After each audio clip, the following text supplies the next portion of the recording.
Dans la nuit du 9 au 10 avril 2009, à Grandchamp en Bretagne, un cambriolage a mal tourné dans la superbe propriété d'un couple de personnes âgées, Anne-Marie et Eugène Lecouviour.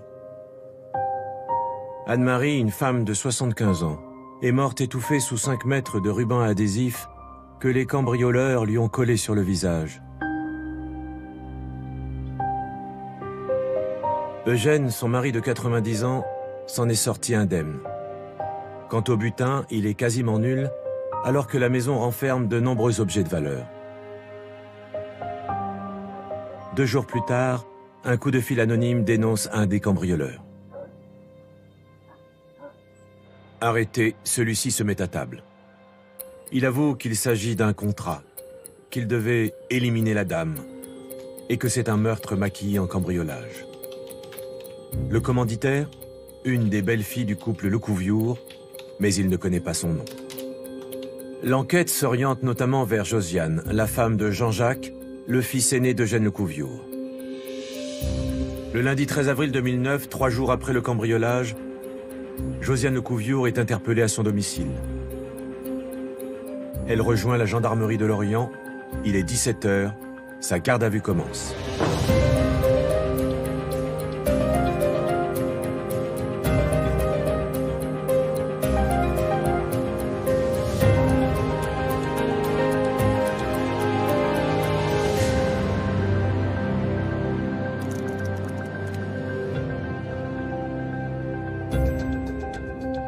La garde à vue est une mesure de contrainte décidée par un officier de police judiciaire à l'encontre d'une personne soupçonnée d'avoir commis ou tenté de commettre un crime ou un délit.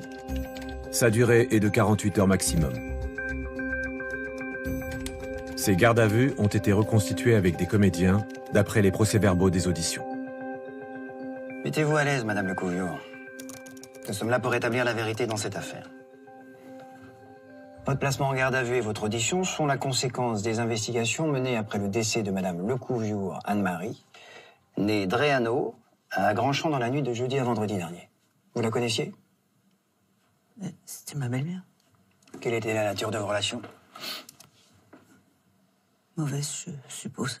Qu'entendez-vous par mauvaise? Ma belle-mère détestait les 3 enfants du premier mariage de son mari. C'est-à-dire? Bah, c'est simple, elle nous détestait. Comment ça se manifestait? Elle empêchait les enfants de voir leur père. Les 2 frères, surtout. Les enfants de mon beau-père. Qui? Ses fils.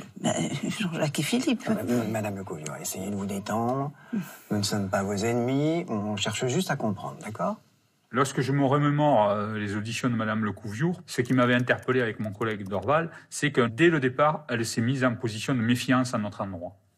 Elle n'est pas préparée à ça parce qu'elle n'a jamais connu dans son existence le moindre ennui judiciaire. Elle n'a jamais été confrontée à une enquête policière, criminelle. Josiane Lecouviour pense en tout cas qu'elle n'est pas n'importe qui et qu'elle, effectivement, elle a un réseau social qui lui permettrait de ne pas être plus inquiétée que ça dans cette affaire. Comment votre belle-mère mettait-elle en place ce barrage? Elle était toujours là et elle empêchait les 2 frères de voir leur père. Et ça a toujours été comme ça? Oh, peut-être pas au début. Ça s'est fait au fur et à mesure. Mais alors depuis quand vous aviez ce genre de relation avec elle? Mais il n'y avait aucune relation, enfin pratiquement aucune. On n'a pas été invités au mariage. Anne-Marie et Eugène Lecouviour se sont mariés dans les années 80. Ils avaient chacun de leur côté 3 enfants d'un premier lit. Josiane est la femme de Jean-Jacques Lecouviour, le fils aîné d'Eugène. Vous ressentiez de la haine, vous, votre mari ou un autre membre de la famille envers cette femme? Non. Pouvez-vous nous en dire plus? Il n'y avait quasiment plus aucune relation entre Jean-Jacques et Josiane Lecouviour et le père de Jean-Jacques, Eugène, et donc sa deuxième femme, Anne-Marie. Il n'allait plus aux réunions familiales, il n'était plus invité. Il y avait une fâcherie sur de prétendues rumeurs qui prêtaient à Josiane des mots durs à l'égard de sa belle-mère. De manière apparente, Josiane Lecouviour dit à qui veut bien l'entendre que Anne-Marie Lecouviour est en train de dilapider la fortune du clan Lecouviour. Les Lecouviour sont très fortunés. Et malgré les apparences, la question de l'héritage déchire la famille recomposée. Les enfants d'Eugène ont déjà reçu une part importante, mais ils redoutent qu'à la mort de leur père, la fortune du patriarche revienne à Anne-Marie et surtout à ses enfants. Mon beau-père avait 88 ans. Alors, mon mari et son frère ont demandé à lui parler, comme c'était un mariage. Ils ont voulu parler de l'avenir. Vous voulez dire quoi? C'est-à-dire qu'ils ont voulu parler d'héritage, quoi. Mon beau-père s'est braqué. On parle pas d'argent dans cette famille. J'aimerais revenir sur ma question. Comment s'est manifesté ce barrage de votre belle-mère? Elle a trouvé indécent que les fils parlent d'argent avec leur père. Votre beau-père se laissait-il manipuler par votre belle-mère? C'est un homme, alors. À partir de là, les hommes sont très vulnérables à ce niveau-là. Mon beau-père n'a pas su valoriser ses enfants et que c'est de là que sont venus tous les problèmes qu'il a eus avec ses fils. Et il est toujours plus facile pour les enfants, si vous voulez, de taper sur une tierce personne que de taper sur son propre père. Et maman a malheureusement pris tout sur elle. C'était certainement dans leur esprit la personne, enfin on va pas dire à abattre, mais la personne qui les empêchait de voir leur père. Quelle est la source de vos revenus? Mon mari, son argent, Vous dépensez combien par mois? je sais pas, 30 000. Je gâte beaucoup autour de moi. Dépenser jusqu'à 30 000 euros par mois de dépenses diverses pour son confort, cela nous a fortement interpellés. Parce que c'est des sommes considérables, même si on avait vu que ces gens-là avaient de l'argent.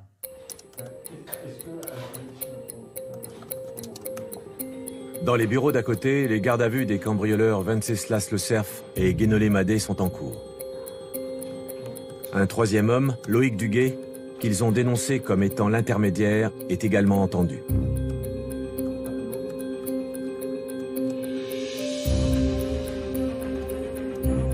Ce soir-là, la gendarmerie de Lorient est une véritable ruche, avec toutes ces gardes à vue menées en parallèle. Le tout chapeauté par le directeur d'enquête. Le rôle du directeur d'enquête, il est simple, c'est de tout savoir en fait, ce qui se passe aussi bien à travers les différentes auditions, des témoins, des personnes gardées à vue, mais également le résultat des investigations qui sont lancées. Suivant ce qui est dit dans l'un ou l'autre atelier, eh bien c'est le rôle du directeur d'enquête, c'est d'expliquer, tiens, là, il y a ça qui se dit à son sujet, ça colle pas, il y a des points qui divergent, reviens sur cet aspect-là, parce que tu n'as pas été assez loin.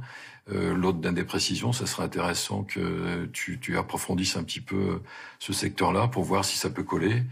Voilà, le rôle du directeur d'enquête, c'est ça en fait. Connaissez-vous Le Cerf Venceslas et quelle est la nature de vos relations? Je connais pas cette personne. Connaissez-vous Madé Guénolé et quelle est la nature de vos relations? Je connais pas. Connaissez-vous Monsieur Duguay Loïc? C'est un monsieur qui vient 2 fois par semaine chez moi faire le parc. Depuis combien de temps? Plus de 10 ans. Depuis combien d'années le connaissez-vous? Je viens de vous le dire, depuis 10 ans. Et quelle est la nature de vos relations avec cet homme? C'est un homme très bien. Il traite surtout avec mon mari. Bon, moi, j'ai peut-être son numéro de téléphone parce qu'il s'occupe de mon chien, des poissons et de mes oiseaux quand je voyage. Il vient aussi quand il y a un souci dans la maison. La dernière fois qu'il est venu, c'est jeudi. Depuis, je l'ai plus revu. Et depuis jeudi dernier, vous l'avez téléphoné? Mais non, je l'ai pas eu au téléphone, non. La dernière fois que vous l'avez contacté, c'était quand? Mais j'en sais rien. La dernière fois que vous êtes parti et que vous avez dû faire appel à votre jardinier, c'était quand? Mais j'ai pas besoin de lui téléphoner puisqu'il vient 2 fois par semaine. On va s'arrêter là. Vous lisez, vous signez en bas de la page.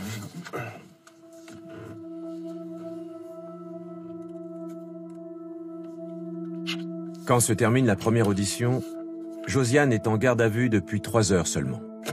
Mais les gendarmes n'ont pas beaucoup de temps devant eux, car ils interviennent dans le cadre d'une procédure particulière. Elle leur impose de boucler le dossier dans un délai de 48 heures à partir de la première interpellation. Donc concernant la garde à vue de Josiane Lecouviure, puisqu'il est intervenu le lendemain de celle de Venceslas Le Cerf, nous savions qu'il nous restait 24 heures pour traiter la garde à vue avant que l'ensemble des protagonistes soient présentés devant le magistrat. Les gendarmes agissent dans le cadre d'une procédure dite de flagrance. Quand Le Cerf sera présenté à la justice, à l'issue de sa garde à vue, Tous les protagonistes devront être déférés en même temps que lui. Il reste donc moins de 24 heures pour faire craquer Josiane. Le temps avait été mis à profit afin de préparer cette deuxième audition par rapport à la stratégie qui avait été définie. C'est de rentrer techniquement dans ce qu'on appelle, on va rentrer dans le dur. C'est-à-dire que les propos des précédentes gardes à vue ont été extraits, les questions ont été préparées. Donc cette deuxième audition était celle qui allait permettre d'attaquer, entre guillemets, de l'attaquer, de voir comment elle allait réagir par rapport aux faits précis la concernant. Vous a-t-on exposé en détail les faits de cette enquête? Non. Je vous réexpose les faits. Il s'agit d'une enquête autour de la mort d'Anne-Marie Lecouviour. Oui, je sais. Les investigations ont permis d'interpeller les auteurs présumés de ce drame. Vous le saviez? Ils s'appellent Madé Guénolé et le cerf Venceslas. Tous les deux ont reconnu leur participation à cette agression. Et ils ont révélé qu'ils avaient été missionnés pour simuler un cambriolage, mais qu'en fait, d'après ce qu'ils disent, le but était d'éliminer Anne-Marie Lecouviour, votre belle-mère. Pour ce contrat, ils ont touché 20 000 €. C'est Loïc Duguay qui les aurait recrutés, qui aurait servi d'intermédiaire. Et selon leurs aveux, c'est une belle fille qui serait la commanditaire de cette opération, car la défunte dilapidait la fortune familiale. Qu'avez-vous à déclarer? C'est stupide et faux. Mais alors c'est quoi qui est stupide et faux? Mais de dire des choses pareilles. Ce que vous venez de dire est faux. À aucun moment elle était arrogante, mais on peut considérer qu'elle paraissait absente en fait, quoi. Alors, est-ce qu'elle se rendait vraiment compte de la situation dans laquelle elle se trouvait? Bon, et puis il y a aussi le fait que c'est pas courant de se retrouver en garde à vue, et encore moins pour elle. Malgré tous les éléments qui sont rapportés par les autres protagonistes, et malgré le scénario qui commence à se mettre en place, on se doit toujours de se poser la question de savoir si elle a participé ou si c'est quelqu'un d'autre qui essaye de lui faire porter le chapeau. Je vous lis la déposition de le cerf. Il y a environ un mois, une personne que je connaissais simplement de vue est venue me trouver. Il s'est présenté comme se prénommant Loïc et m'a tenu les propos suivants. Il m'a proposé pour la somme de 20 000 € qu'une personne disparaisse. Je lui ai répondu que j'étais intéressé par la somme.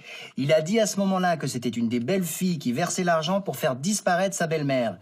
Qu'avez-vous à déclarer par rapport à ces dires? J'ai rien à déclarer. Qu'est-ce que vous voulez que je dise? Le même le cerf déclare, au sujet des motivations de la belle-fille pour faire éliminer la belle-mère. Loïc m'a dit qu'il s'agissait d'une histoire de remariage, d'héritage, d'histoire d'argent qui concerne la famille. Qu'avez-vous à déclarer? C'est stupide, ahurissant et fou. Je vais quand même pas dire des choses qui sont pas vraies. Malgré les faits et les constatations, elle ne vacille pas, elle n'en veut pas aux autres protagonistes qu'elle ne va pas citer. Jamais elle ne va lâcher le moindre détail qui va nous dire oui, là elle connaît, ou effectivement il y a un début, quoi. Elle amorce un début d'aveu entre guillemets. On pense qu'elle sait pourquoi elle est placée en garde à vue et qu'elle sait parfaitement pourquoi on lui pose de telles questions et que comme elle n'a pas d'explication logique à donner, elle se contente de ne pas répondre tout simplement. Toujours selon le cerf.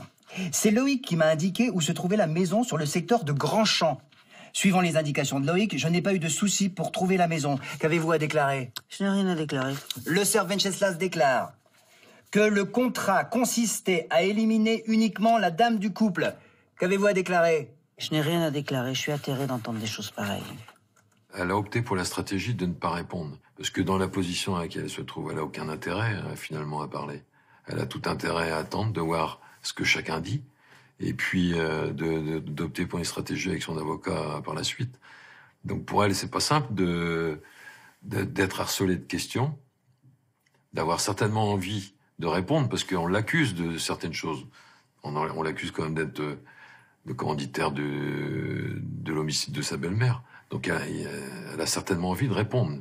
Le cerf Venceslas déclare, c'est lors de ma deuxième rencontre avec Loïc à la discothèque que tout s'est réglé. À ce moment-là, Loïc m'a dit que pour que je puisse toucher mon argent, je devais apporter les preuves que nous avions exécuté le contrat. Qu'avez-vous à déclarer? C'est faux. C'est faux, mais vous pouvez détailler un peu? Ouais, c'est faux, puis L'avantage d'être à deux enquêteurs sur une garde à vue, c'est qu'en fait, il ne va y avoir aucun répit pour la personne qui va être interrogée. Le questionneur questionne, mais il a besoin des fois de rechercher quelque chose. Et c'est l'officier de police judiciaire qui monte, lui, le procès-verbal. Quand le questionneur recherche des éléments, eh bien, tout ce qu'on attend de lui, c'est qu'il maintienne toujours la dynamique et qu'il occupe toujours l'espace, toujours de manière à ne pas laisser la personne se reposer, se reprendre. C'est un peu appeler ça comme une technique de l'essuie-glace. Qu'avez-vous à déclarer? C'est faux. C'est faux, mais vous pouvez détailler Mais c'est faux. Le CERF précise également que Loïc a déclaré qu'une seule personne devait disparaître et qu'il s'agissait bien de la dame. Il n'a rien dit sur le monsieur. Qu'avez-vous à déclarer? C'est stupide. C'est faux. Je suis tout de même un peu horrifié d'entendre cette racaille, cette bande de zonards là, qui m'accuse d'avoir tué ma belle-mère. Non mais franchement, ça me donne envie de sauter par la fenêtre. Oh! Et quelquefois, elle a ce qu'on pourrait appeler un franc-parler. Franc-parler qui résulte de sa personnalité, qui est une personnalité, on va dire, assez cash. Et quand elle a quelque chose à dire, elle le dit, quelquefois avec des expressions ou avec des mots qui traduisent bien à ce moment-là sa pensée ou la révolte qui est la sienne devant ce qu'on lui assène. Lorsqu'elle est auditionnée en garde à vue, il paraît qu'un des moyens qui consiste à vouloir couper le rythme des questions des enquêteurs, soit pour elle, soit de simuler une fatigue intense, soit le fait de vouloir prendre des cachets, soit dans une manière théâtrale, elle déclara qu'elle souhaite se jeter par la fenêtre, tellement les questions lui paraissent absurdes. J'imagine la personne garde à vue, il doit avoir le cerveau en ébullition en permanence, à réfléchir en permanence de ce que je peux dire, ce que je peux pas dire. Est-ce que vaut mieux que je me taise ou vaut mieux que je réponde? Et si je réponds, qu'est-ce qu'on va me poser? Ça doit être super fatigant. Dans un bureau à côté, Loïc Duguay, le jardinier de Josiane Lecouviour, est entendu également depuis de longues heures. Il se défend avec le même entêtement que sa patronne. Pourtant, les gendarmes ont des billes contre lui. Nous avons analysé votre portable et celui de Le Cerf. Nous avons constaté 29 communications téléphoniques entre vous depuis fin février. 29 appels en moins de 2 mois, alors que vous déclarez l'avoir rencontré qu'à 2 reprises. Ah mais c'est n'importe quoi. Comment vous l'expliquez, ça? Ces appels, ça concernait le boulot. Je voulais travailler avec sa société. Ok, mais dans cette société, Le Cerf est que chauffeur. Ce serait pas plus pratique de contacter directement le patron? Je voulais voir si on pouvait s'arranger entre nous. Loïc Duguay, c'est le maillon central, en fait. Hein. C'est le personnage qui fait le lien entre le commanditaire et les exécutants. Donc lui, on a passé un petit peu de temps à l'écouter et à essayer de lui faire comprendre que son audition était primordiale pour nous, pour la suite. Le 10 avril dernier, c'est-à-dire quelques heures seulement après la mort d'Anne-Marie Lecouviour, Le Cerf a cherché à vous appeler à plusieurs reprises, alors que vous n'aviez plus le moindre contact avec lui depuis le 25 mars. C'est un peu troublant, ça, non?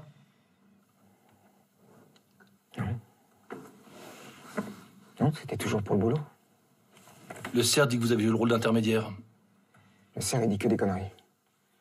Il est poussé à dire non parce qu'on lui lit les déclarations de Venceslas Le Cerf, qui entraînent tout le monde dans un dossier d'assassinat. Et la plus facile des solutions, c'est de nier, d'essayer de gagner du temps. Qu'est-ce qui vous gêne dans le rôle d'intermédiaire? Je comprends pas. C'est pas parce que je connais Le Cerf et puis madame que... Voilà, que je me retrouve au milieu de quelque chose que j'ai pas fait, là. Alors peut-être que vous avez pu subir des pressions importantes de la part du ou des commanditaires. Mais non. C'est n'importe quoi, ça. Qu'on puisse imaginer des trucs pareils, c'est n'importe quoi. On est obligé de s'acharner dessus. Sur son cas, on peut pas faire autrement. Il faut absolument qu'il nous explique le rôle qu'il a tenu vis-à-vis des autres et le rôle qu'il a tenu vis-à-vis de Josiane. Vous êtes pour rien, c'est ça? Ah oui. On va faire une pause. Vous êtes placé en chambre de sûreté. Vous pourrez vous reposer et surtout réfléchir. Je pense pas que vous soyez un mauvais type. Mais je crois que votre patronne, votre madame, elle s'est servie de vous. Et vous essayez de la couvrir. Mais elle va te lâcher. Ouvre les yeux, vous n'êtes pas du même monde. Elle va se défausser sur toi. Si elle l'a pas déjà fait. C'est n'importe quoi, ça. Je pense que toute cette retenue qu'il a eue pendant ce temps de garde à vue était uniquement liée à la relation intime, je dirais, importante, intime dans le sens du respect qu'il vouait pour cette famille. Et tout était lié, sa retenue était liée à ça. C'est quelqu'un qui a un grand sens du devoir. Et je pense que c'est important dans notre affaire parce que Il a lié une relation particulière avec ses patrons, Jean-Jacques et Josiane Lecouviure, qui ont su l'aider à un moment donné, notamment en lui prêtant 100 000 francs en 1995. C'était une somme à l'époque. Aujourd'hui, c'est 15 000 euros, mais à l'époque, ça lui a permis d'acheter sa maison et un prêt gratuit. Et il a toujours été reconnaissant, même 8 ans après, lorsqu'il avait remboursé ce prêt, il se souvient, bien naturellement, de cette aide. Alors, dans la procédure, on a fait grand cas du fait qu'il les appelait monsieur ou madame, sans dire le nom. Donc, quand il parlait de madame Lecouviure, il disait madame m'a demandé ceci ou madame souhaite ceci. Bon, il était assez déférent. Réfléchis bien. Parce que tu risques de prendre pour elle. Pour madame.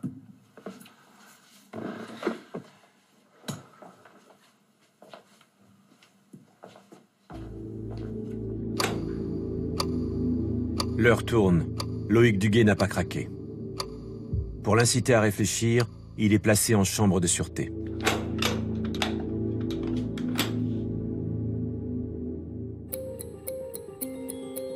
Pendant la nuit, les gendarmes mettent la pression sur Josiane Lecouviure. Ils ne lui accordent aucun répit. Le cerf et son complice Madé ont donné des détails très précis sur votre famille, sur vous.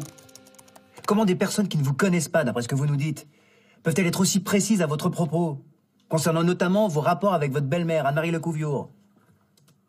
J'en sais rien. Profitez-vous de la disparition de votre belle-mère? Oh non. Je suis marié sous le régime de la séparation de biens. Comment les agresseurs auraient-ils pu avoir autant de détails sur vos problèmes de famille si justement ils n'avaient pas été missionnés par un membre de la famille? Et ce quelqu'un, l'enquête, elle l'identifie, elle le désigne formellement, ce serait vous. Vous avez quoi à déclarer par rapport à ça?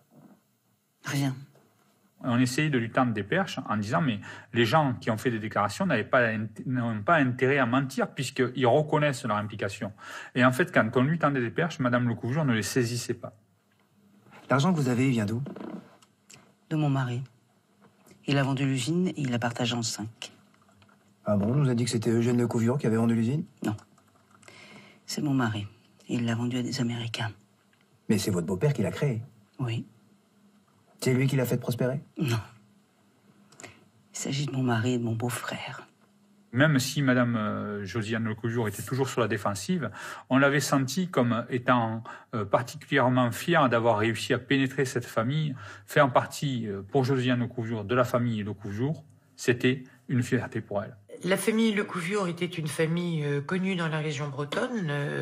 Eugène Lecouviure a été maire pendant 30 ans de la commune de Pluvigné. Son entreprise, où il a commencé tout petit, quand il l'a vendue, il y avait quand même 2000 personnes à qui il donnait donc du travail. Et il était connu, c'était quelqu'un de socialement respectable. L'entreprise Lecouviure, numéro 1 des lits médicalisés en Europe, a été rachetée en 1991 par l'américain Hill-Rom pour l'équivalent de 60 millions d'euros. Le fruit de cette vente a été partagé entre Eugène Lecouviure et ses 3 enfants, chacun recevant environ 14 millions d'euros.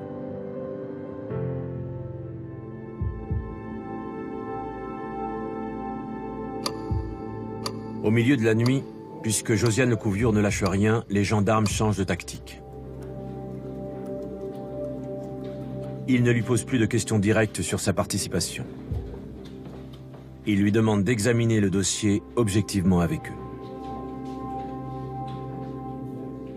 Comme on vous l'a déjà expliqué, les auteurs de cette agression ont avoué. Ce qui est quand même troublant, c'est que ces malfaiteurs, au lieu de minimiser les faits, aggravent leur cas, au contraire, en expliquant que la finalité de leur acte, c'était d'éliminer l'épouse de votre beau-père. C'est bizarre, non? En effet, oui. C'est très surprenant de leur part. C'est même stupide. Ils ont quel intérêt à faire ça? J'en sais rien, je les connais pas. On va lui dire que l'enquête va très vite et que finalement, si elle réfléchit, il ne manque plus que ses aveux. Ce qui est très étonnant aussi, c'est que des malfaiteurs, après s'être donné tant de mal pour rentrer avec effraction dans une résidence, se contentent d'un si maigre butin. À savoir, une chevalière, une bague, quelques montres et une chaîne. C'est sûr, c'est surprenant. Selon le cerf, il aurait reçu les instructions d'un prénommé Loïc. Vous connaissez quelqu'un se prénommant ainsi? Puis je vous l'ai déjà dit, c'est le prénom de mon jardinier. Mais il y a des milliers de Loïc, hein. Non mais attendez, là en l'occurrence, on parle de votre jardinier, Loïc. Est-ce qu'il aurait eu un intérêt particulier à ce que l'épouse de votre beau-père soit éliminée? Mais non, je suis même pas sûr qu'ils la connaissent. Le cerf précise également que la commanditaire des faits serait la belle-fille de la victime. Qu'avez-vous à déclarer? Mais j'ai rien à déclarer, je comprends pas. Je comprends pas, c'est ahurissant. Je peux que vous le répéter, j'ai pas d'autre réponse, moi. On avait décidé qu'il fallait qu'on la sature à tout moment de questions, la saturer des questions et l'empêcher de se reposer, de manière à un moment où, en fait, elle n'a plus qu'un seul échappatoire, c'est s'expliquer. C'est très compliqué pour elle, puisque c'est une forme de dialogue de sourds qui va commencer à s'instaurer, et les enquêteurs vont utiliser, je dirais, tous les moyens liés aux possibilités de la garde à vue, à savoir le fait de retenir quelqu'un contre son gré, dans des conditions de fatigue très importantes. En fait, celui qui avait le mauvais rôle, c'était moi, parce que j'étais celui qui l'a questionné sans arrêt, qui essayait de lui faire casser l'armure. Selon le CERF, Loïc l'aurait remis après les faits la somme de 20 000 €. Pensez-vous vraiment que votre jardinier soit en mesure de fournir une telle somme à des malfaiteurs pour faire éliminer une personne avec laquelle il n'a aucune relation et encore moins d'intérêt à ce que celle-ci disparaisse? Bien sûr que non. Josiane ne va jamais jouer un rôle d'accusatrice vis-à-vis de qui que ce soit, ni des personnes qu'elle ne connaît pas qui sont à l'origine directe, a priori, de la disparition dramatique d'Anne-Marie Lecouviour, ni de Loïc Duguay. Toutes les investigations qui ont été menées à partir des aveux des malfaiteurs aboutissent à la conclusion que la belle-fille à l'origine du contrat, c'est Josiane Lecouviour, en l'occurrence vous. Qu'avez-vous à déclarer? J'ai rien à déclarer. Vous me dites la même chose depuis le début. Et moi, je peux rien dire pour me sauver, pour prouver mon innocence. Je suis jamais tué personne, même pas une mouche. Ce fait qu'elle me dise qu'elle n'avait même pas tué une mouche, en fait, ça nous a laissé froid. Par son attitude, on voyait qu'en fait, elle essayait d'échapper à la question et de se soustraire à l'interrogatoire.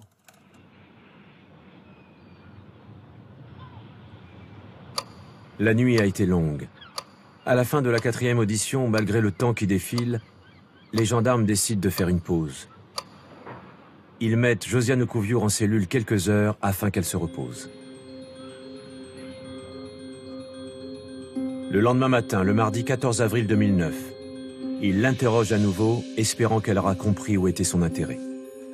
Le cerf Venceslas maintient dans ses aveux le fait qu'il ne connaît absolument pas la belle-fille Lecouviour. Il précise que Loïc lui a raconté avoir travaillé pour elle comme jardinier et que cette femme habite dans le secteur de Lorient, tout comme vous. Je n'ai rien à dire. Interrogé sur le fait de savoir si Loïc lui a dit quelque chose de particulier pour la réalisation du contrat, le cerf répond: Loïc m'a dit que le couple Lecouviour de Grandchamp était en vacances dans leur 2e maison, je ne sais pas où, et qu'il devait revenir fin mars 2009. Là encore, il s'agit d'un élément très précis, venant d'une personne qui n'a aucun rapport avec la famille Lecouviour. Vous ne pensez pas que c'est forcément quelqu'un qui connaît bien la famille qui a pu lui apporter ces précisions? J'ai rien à dire, je sais rien. D'après notre enquête, Eugène Lecouviour n'a qu'une seule belle-fille en titre. Vous. Hein, puisque son 2e fils, Philippe, n'est pas marié. Il est divorcé. Donc vous êtes bien la seule belle-fille en titre? Oui. En faisant comprendre qu'elle est la seule et unique belle-fille et que les éléments orientent vers une action commanditée par une belle-fille et que ça ne peut être qu'elle, je veux lui faire comprendre qu'en fait le nœud coulant est en train de se resserrer très fortement sur elle et que malgré son peu de déclarations, elle sera incriminée et déférée devant le magistrat. L'ensemble des éléments d'enquête convergent vers vous et vous désigne comme la commanditaire de l'agression à l'origine de la mort de votre belle-mère Anne-Marie Lecouviour. Vous déclarez quoi? Je dis que c'est faux.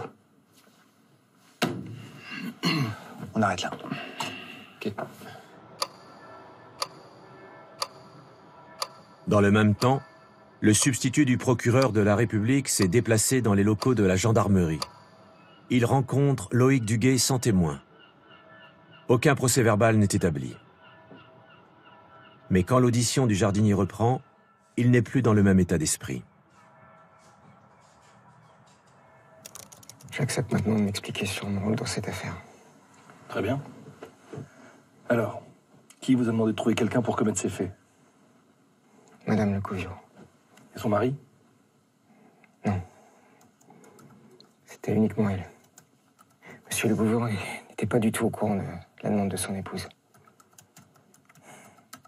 Une nuit en garde à vue, un procureur qui vient dire que c'est beaucoup plus simple d'avouer, c'est beaucoup plus simple de reconnaître la vérité. Mais où est la vérité, ça? Personne s'y intéresse. Et c'est totalement inhabituel. Ce n'est absolument pas prévu par le code de procédure pénale. Le fait de se retrouver devant un magistrat, là il s'est dit, là c'est du sérieux quand même. Là c'est le procureur de la République qui me dit que qu'il faut que je m'explique, quoi. Nous avons quelque chose de très important à vous annoncer, Madame Le Gouvion. Dans ses dernières déclarations, Loïc Duguay avoue que c'est lui qui a recruté pour votre compte et moyennant finance le cerf et Madé afin d'éliminer votre belle-mère. Qu'avez-vous à déclarer? Sans commentaire. Je sais que je suis accusé, j'ai rien à dire. Duguay déclare tout ce qu'a dit le cerf et la vérité. Tout ce qu'a dit le cerf, c'est la vérité. C'est bien moi qui lui ai demandé d'éliminer Madame Le Gouvion à Grandchamp. Il était convenu qu'il devait s'en prendre qu'à Madame et ne pas faire de mal à Monsieur Le Gouvion. Et quand Madame Le Gouvion vous a-t-elle fait cette demande? C'était il y a peut-être 8 mois. J'étais seul avec Madame. Elle a commencé à me parler des relations familiales chez Le Gouvion. Elle m'a raconté que depuis le remariage de son beau-père, il y avait des problèmes dans la famille. Puis elle m'a dit que c'était à cause de la... Duguay dit aussi que ce jour-là, vous avez simplement lancé que votre belle-mère pourrait disparaître dans un accident, par exemple. Vous répondez quoi? Je n'ai rien à déclarer. Il en veut, Josiane Le Gouvion. Il se retrouve en garde à vue et il entend les déclarations de Venceslas Le Cerf qui accusent, qui mettent toute la responsabilité sur Josiane Le Gouvion. Donc, dans ce moment-là, il en veut énormément à Josiane et il ne pense pas à son intérêt. Il réfléchit à se décharger et à impliquer encore davantage Josiane Le Gouvion. Et Josiane Le Gouvion vous a demandé de vous charger de cet accident? Pas tout de suite. Pas la première fois. Après, oui. Et puis régulièrement. Elle m'a demandé si je pouvais le faire, cet accident. Et vous? Vous étiez d'accord? Je lui ai pas dit un oui ferme, mais on peut dire que j'étais engagé dans le processus de la chose, quoi. Elle savait qu'il lui était entièrement dévoué et je pense qu'à aucun moment elle s'est imaginée qu'il pourrait avoir des déclarations qui la mettraient en cause, qu'il pourrait dire la vérité. Et alors vous l'avez provoqué cet accident? J'ai essayé mais j'ai pas réussi. Je me suis rendu compte que j'étais pas capable de faire un truc pareil. Alors j'ai envisagé éventuellement de saboter la voiture. Madame, elle m'avait dit que sa belle-mère avait une BM rouge. Il y a la première étape, c'est la résistance. Et la deuxième étape, c'est quoi? Le soulagement. Hein. Une fois que quelqu'un commence à parler, c'est facile. C'est le plus dur, c'est de franchir le pas. Après 3-4 passages là-bas, moi, j'ai bien senti que j'étais pas capable de faire un truc pareil, là, c'était pas possible. Duguay affirme, à un moment, je lui ai proposé de trouver quelqu'un pour faire le sale boulot parce que je savais pertinemment que moi, je n'y arriverais pas et que ça ne m'intéressait pas.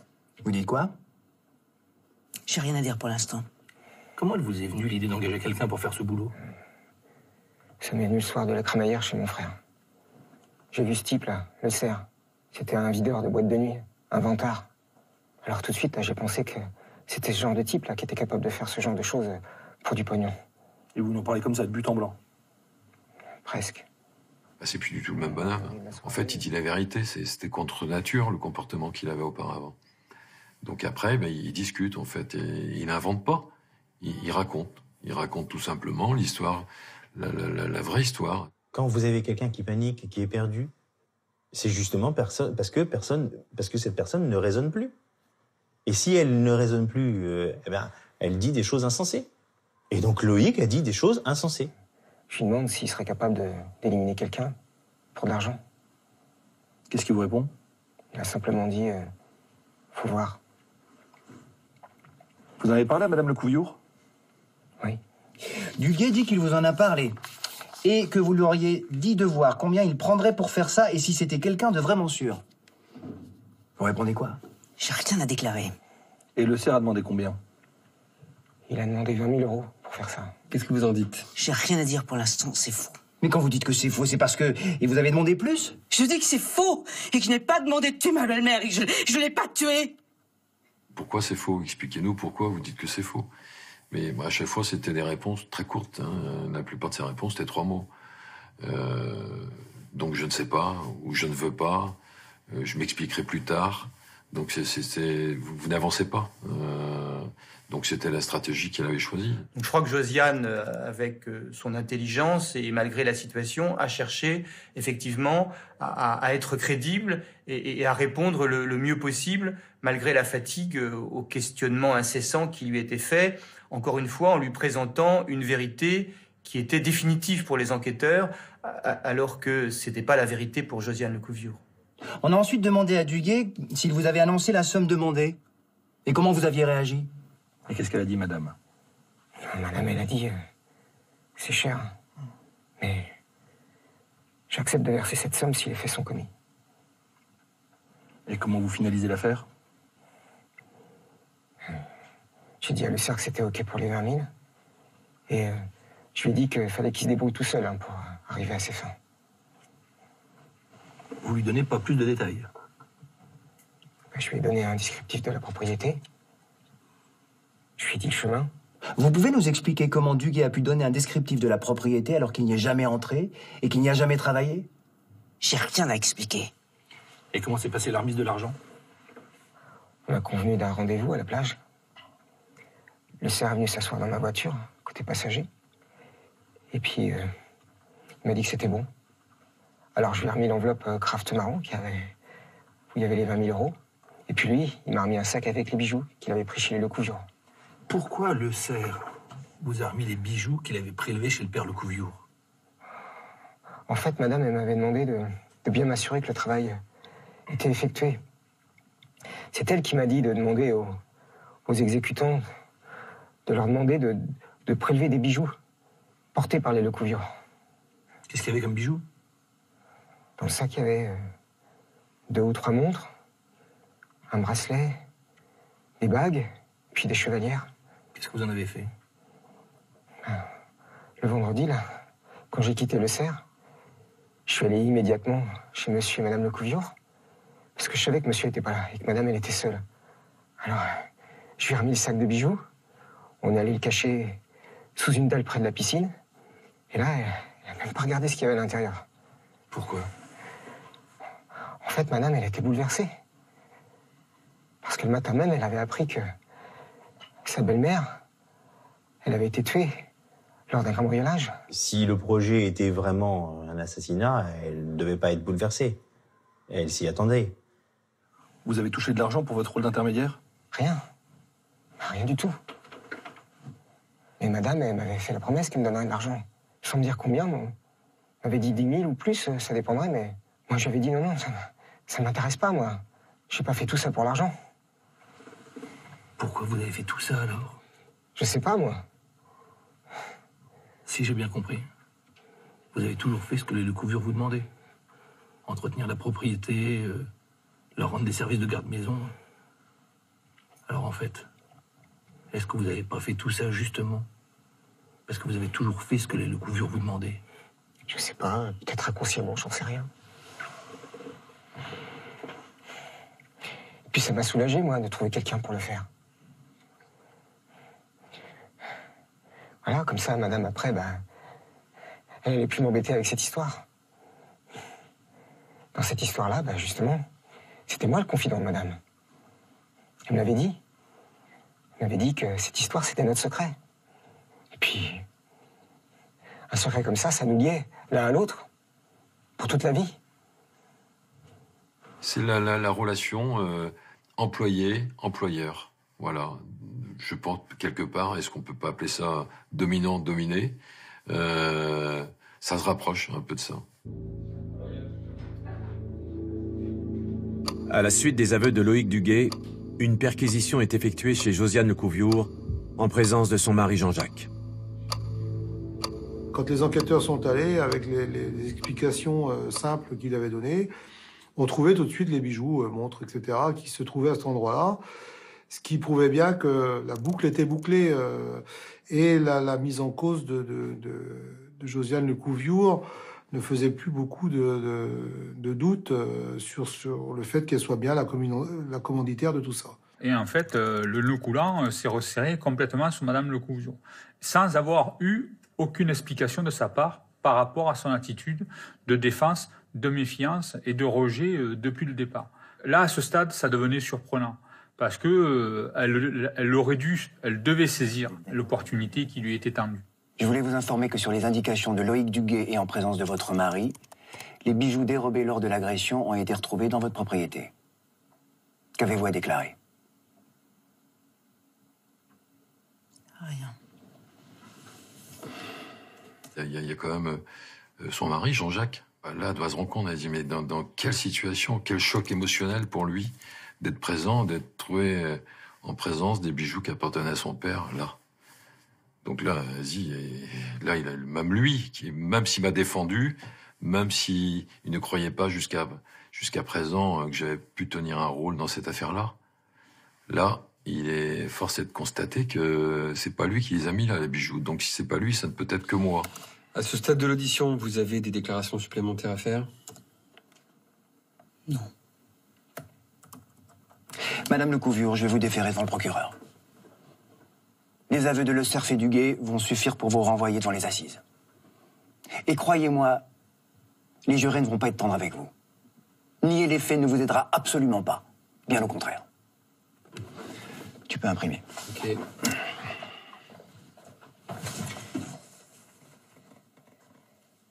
Je vais tout vous dire.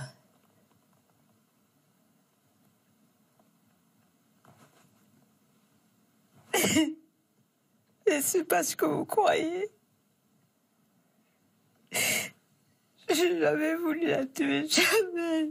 Calmez-vous, Madame Lecouvion.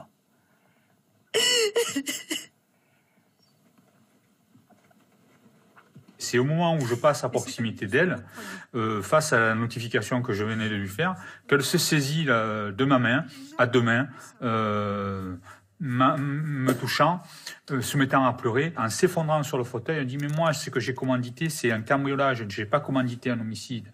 Et là, je lui explique, mais il faut nous l'expliquer. Est-ce que vous êtes d'accord pour nous donner votre version? Oui. Alors, il faut le faire dans le cadre légal. Il faut reprendre l'audition.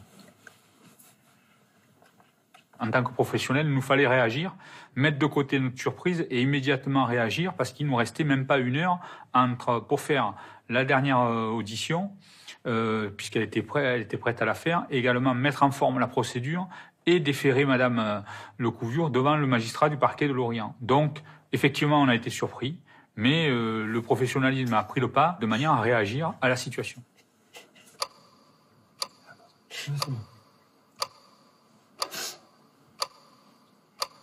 Pouvez-vous nous indiquer le lien que vous avez avec cette affaire? Ma belle-mère nous avait parlé d'un coffre.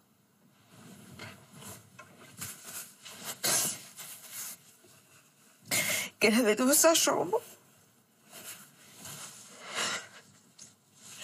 Et dans lequel elle gardait tous les papiers qu'elle avait depuis des années.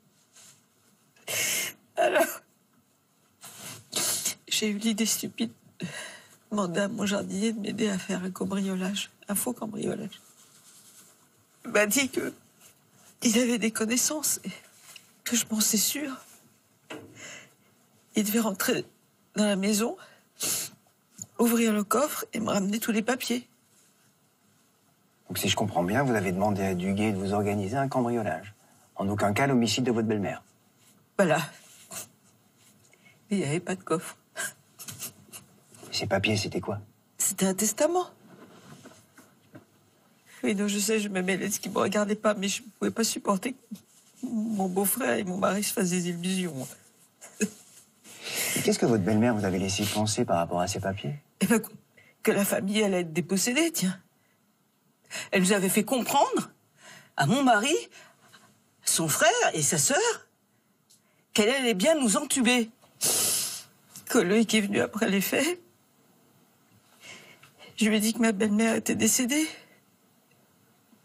Et il était très étonné parce que c'était pas du tout ce qu'il avait voulu.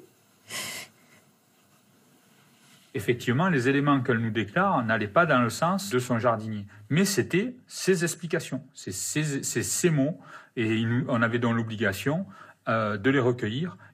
L'interrogateur, en fait, il doit être un technicien, poser les questions, mais en même temps, ne pas le faire fuir pour l'amener à se confier. C'est un confesseur. Quand Duguay vous a dit qu'il n'y avait pas de coffre, quelle a été votre réaction? J'étais atterrée. Et vous lui avez dit quoi par rapport aux bijoux? Mais je lui ai dit que j'en voulais pas, je les ai même pas regardés d'ailleurs. Mais pourquoi vous nous dites ça seulement maintenant? Vous aviez tout le temps tout à l'heure. Je veux corriger l'image qu'il y a de moi, là. J'ai jamais fait de mal à personne. Je veux pas qu'on me perçoive comme quelqu'un qui a imaginé ça. Je ne suis pas cupide. Je regrette ce qui s'est passé. Vraiment. Je pensais pas que ça allait se terminer comme ça.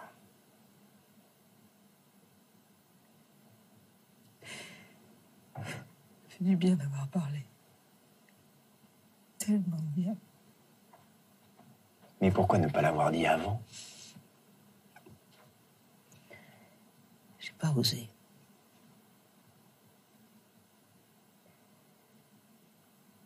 À cause de ma position. À ce stade de l'audition, il aurait été très intéressant pour nous de pouvoir bénéficier de 24 heures de prolongation de garde à vue concernant Madame Josiane Lecouviure, puisqu'elle avait commencé à faire une démarche d'explication, et pour tout enquêteur digne de ce nom, il aurait aimé pouvoir la questionner et à la pousser jusqu'au fond de sa démarche explicative. Or là, il y a eu une petite frustration parce qu'on n'a pas pu aller jusqu'au bout du questionnement. Tenez, vous relisez, vous signez en bas de la page.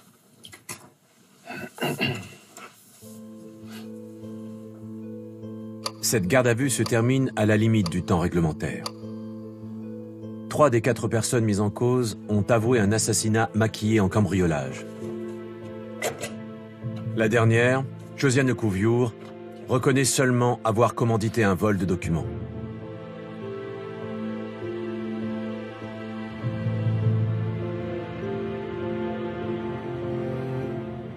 Quelques mois plus tard, Le Cerf, Madé et Duguay reviennent sur leur première déclaration et se calent sur la version de Josiane. Ils affirment en chœur qu'il n'a jamais été question d'assassiner Anne-Marie Lecouviure. 3 ans plus tard, le 22 mai 2012, le procès de Josiane Lecouviure, de Loïc Duguay, de Venceslas Le Cerf et de Guénolé Madé s'ouvre devant la cour d'assises du Morbihan. L'enjeu des audiences, déterminer s'il s'agit d'un assassinat ou d'un cambriolage qui aurait mal tourné. Le 2 juin, après 15 jours de débat et 7 heures de délibéré, le verdict tombe. La réponse à la question de l'assassinat et de la complicité d'assassinat pour Josie, c'est non. Josie me donne la main pendant l'énoncé du verdict, et à partir de ce moment-là, pendant quelques secondes au moins, c'est bon. La peine va être une peine, on va dire, acceptable, autour de 10 ans d'emprisonnement, et la sentence, donc la peine tombe comme un coup près, comme d'habitude aux assises, c'est 15 ans de réclusion criminelle, ce qui nous semble à ce moment-là totalement disproportionné par rapport évidemment à la personnalité de Josiane, qui, tout le monde le sait, hein, personne ne remet ça en cause, est une femme avec un passé sans tache et qui n'est pas dangereuse pour l'ordre public. Loïc Duguay, lui, prend 8 ans, Venceslas Le Cerf, 18 ans, et Guénolé Madé, 15 ans. Nos avocats nous disent, mais vous allez voir, après le procès, on tourne une page et il est plus facile de faire son deuil. C'est fou. 1 an après, jour pour jour, le procès en appel se tient à Rennes dans une autre atmosphère. C'est un procès qui est peut-être moins tendu que le premier, avec une version un peu différente de l'accusation qui va nommément viser Jean-Jacques et Philippe Lecouviure, qui ne sont pas accusés, qui n'ont même jamais été placés en garde à vue dans le dossier, mais qui vont se trouver sous les accusations de l'avocat général, qui va les désigner comme responsables à leur place de ce qui s'est passé. C'est assez étonnant. À qui profite le crime? Il profite incontestablement à Philippe, à Jean-Jacques et à Catherine Lecouviure. Et lors du procès en appel de Josiane Lecouviure, l'accusation, la personne de l'avocat général, s'est tournée lors de ses réquisitions vers les frères Philippe et Jean-Jacques Lecouviure, en leur disant que tout cela ne serait pas arrivé sans eux et que ce sont des personnages méprisables. Les peines sont alourdies. 16 ans au lieu de 15 pour Josiane Lecouviure et 9 ans contre 8 pour Loïc Duguay. À nouveau, l'assassinat n'est pas reconnu. Les peines données, c'est vrai, ont pu nous donner satisfaction parce que ça a été des peines que l'on donne lorsqu'il y a eu assassinat, mais l'assassinat n'a pas été reconnu. Or, pour nous, maman, avec ce qu'elle a eu, elle a été assassinée.